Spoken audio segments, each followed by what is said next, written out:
Today on Twin Cam, I'm going to have a little bit of a rant about the idea of a new Ford Capri, because I've had a little thought about something, and I think Ford are suffering from something at the moment that some of the manufacturers have faced and some haven't needed to.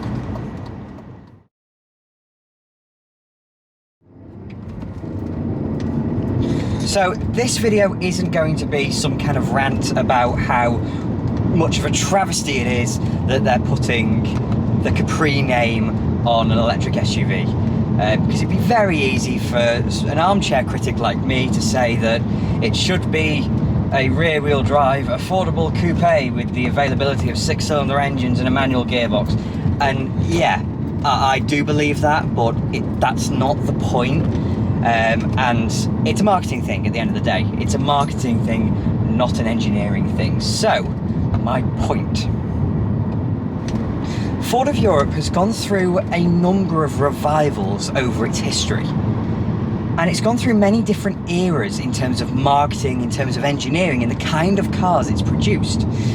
But it's never had a real heyday.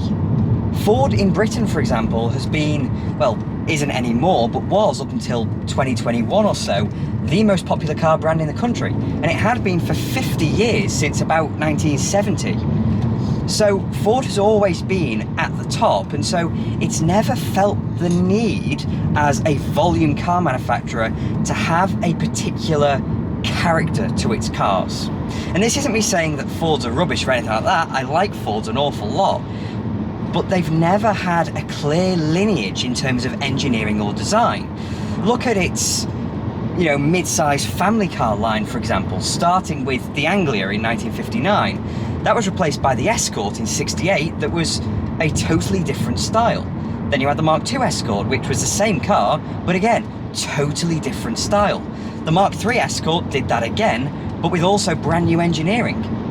The Mark IV and 5, well, the Mark V Escort, should I say, was a bit of a disaster really for Ford, because although it was still the best-selling car in the country for many, many years, it was considered a bad car, and it had nothing in relation to a Mark II Escort in terms of style or in terms of engineering. They were always just new. Oh, speaking of Capris, there's a Mark III Capri injection just there that's nearly run me down. Very cool car, but being horrendously badly driven. Can't believe that you never see a Capri on the roads, and I recorded a video about a Capri, and there's a Capri. But the point, back to it. Then that Escort name had been so tarnished by the Mark V, Mark VI, Mark VII, however you classify them. Those last Escorts got a lot better in the final few years, but they were never a fantastic car. And so when they brought out the all-new car in 1998, they called it the Focus, because the Escort name just felt old and was unimaginative now. And now the Focus has got to that point as well, and now Ford are discontinuing it.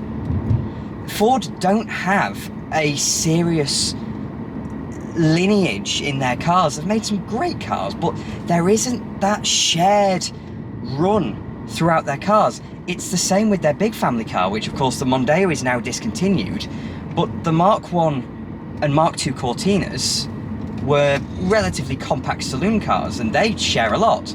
The Mark III, nearly said Capri, the Mark III Cortina was quite different in terms of engineering. It was quite a bit larger and much chunkier in its style. And then we have the Sierra, which is different again, they've changed the name. And then of course the Mondeo, which is front-wheel drive.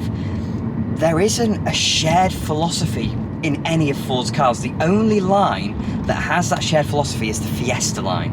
And now the Fiesta is ending this year or next year or whenever, because Ford have just, not because it's unpopular, because it's still one of the most popular cars in the country, but Ford have decided that they don't want it anymore. The Fiesta also has this really long line of brilliant performance models from the original XR2, through the RS Turbo Mark III, Z-Tech S, Mark IV and Mark V, and the current Fiesta ST, which is still a cracking hot hatch. So that's a lineage that they do have, but in the rest of the range they don't have that.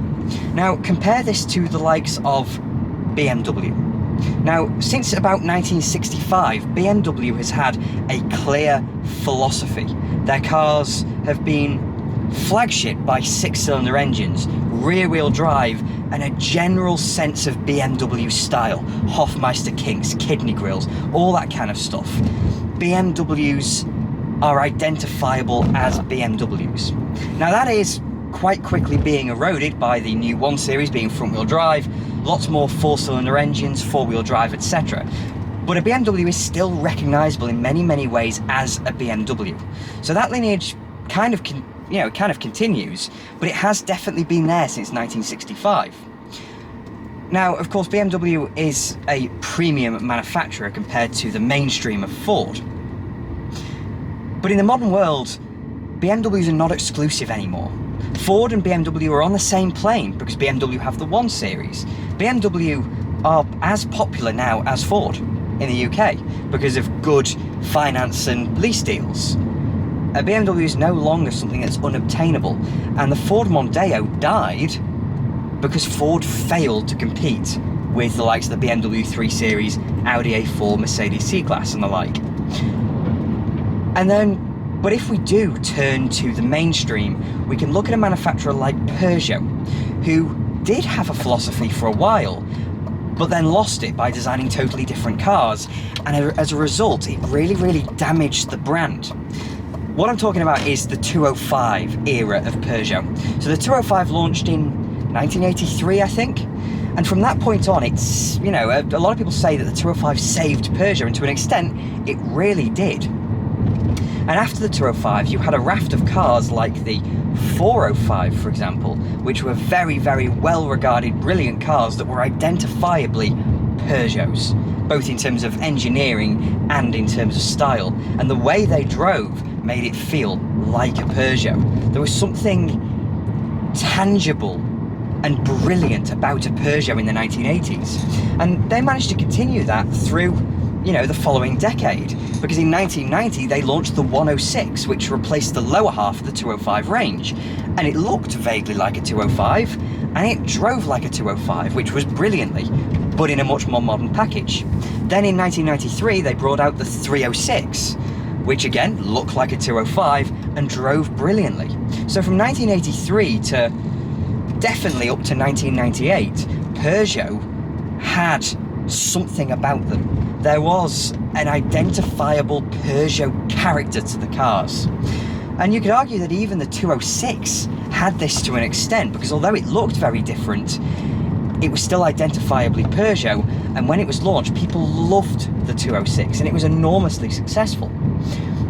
But in 2001, I think, they launched the 307, and the 307 wasn't that good, and wasn't very good looking, and didn't have that same level of brilliance that Peugeot's had since 1983. And as a result, that ruined Peugeot, because in the 80s and 90s, Peugeots were the go-to affordable, mainstream, but brilliantly engineered and brilliantly stylish cars.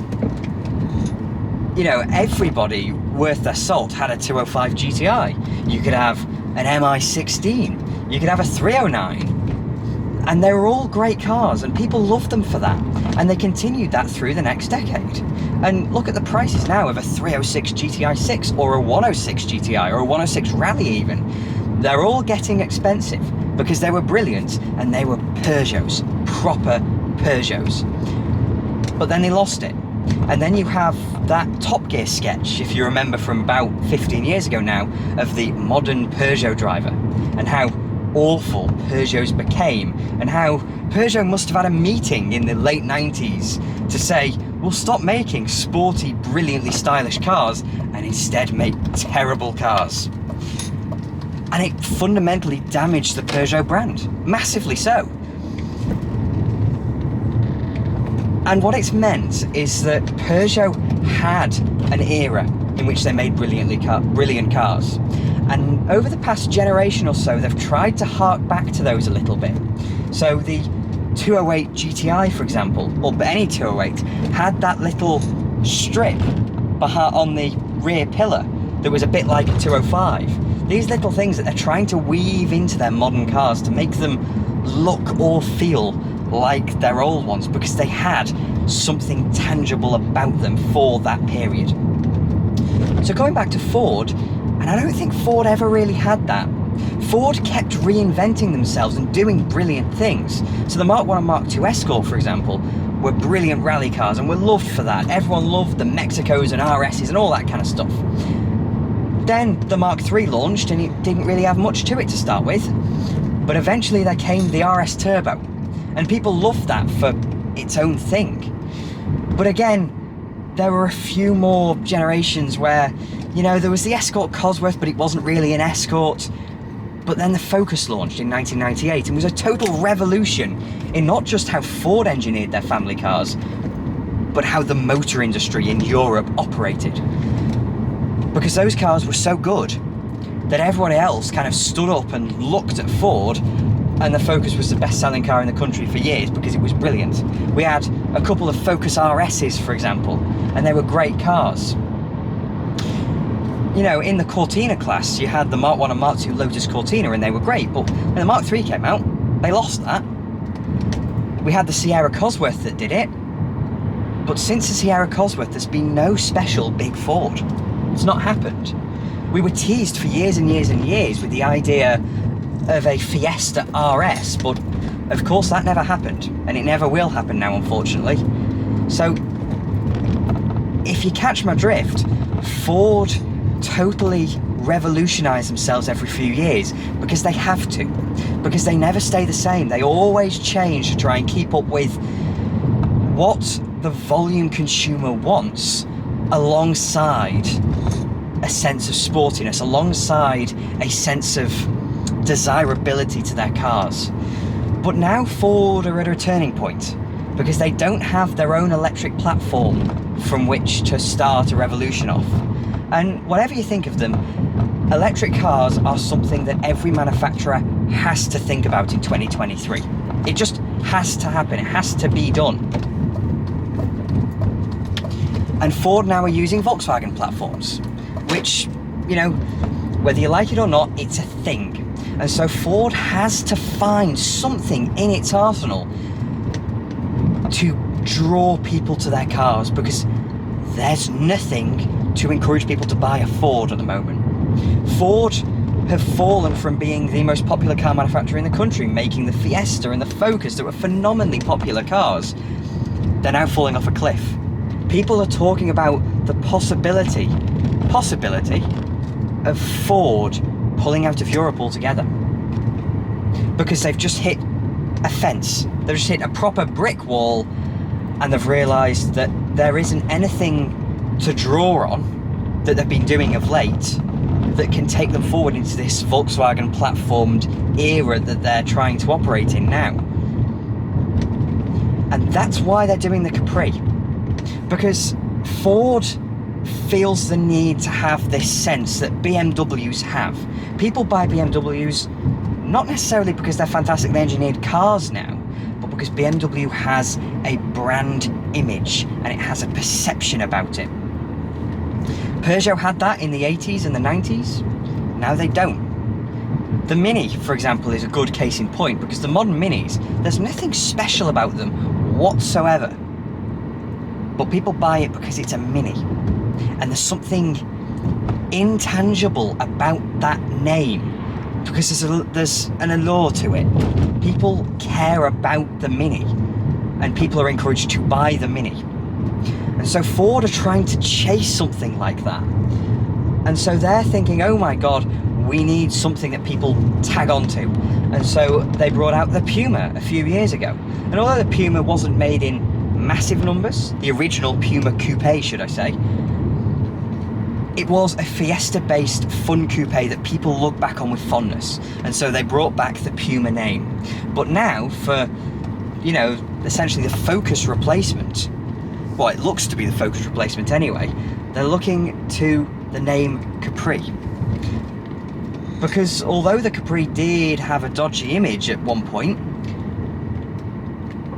it's now at a point where people look back on it with fondness And so Ford are starting to realise we need to do something here. And so they're bringing us a new Capri. And that's something I don't think anyone's really discussed. And that's the rationale behind bringing back that name.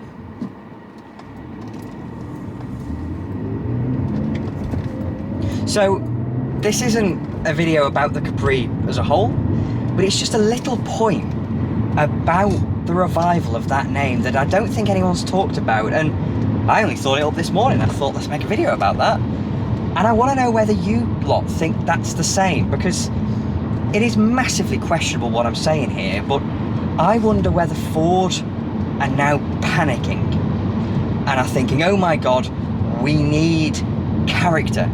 We need something to bring into a new generation of electric cars that a lot of people are still skeptical about, that are based off a platform that isn't a Ford platform for the moment. And we need something that's going to make people talk about Ford and to try and get Ford back up to that pedestal of being the most popular car company in the country and one of the most popular in the continent. So yeah, let me know your thoughts on that, because I think it's an intriguing point of harking back to the past that a lot of car companies don't feel the need to do, because they are making their future. They are building history as we see it. Toyota with the GR Yaris, for example. Volkswagen with the Golf R and the Golf GTI. They're continuing a legacy, and they're building history. Ford looks as though it's at the end of its history and is panicking about how to make new history. And as a result, it's looking back to the past and trying to repeat history in a way that it might not succeed in doing. So there is a slightly disjointed bit of verbal diarrhea about Ford. But if you did enjoy it, then please do click like and subscribe to TwinCam as well. I'm forever indebted to my wonderful Patreon supporters as ever, so if you'd like to support me that way, then please do follow the link in the description, and I'll have more videos coming along soon.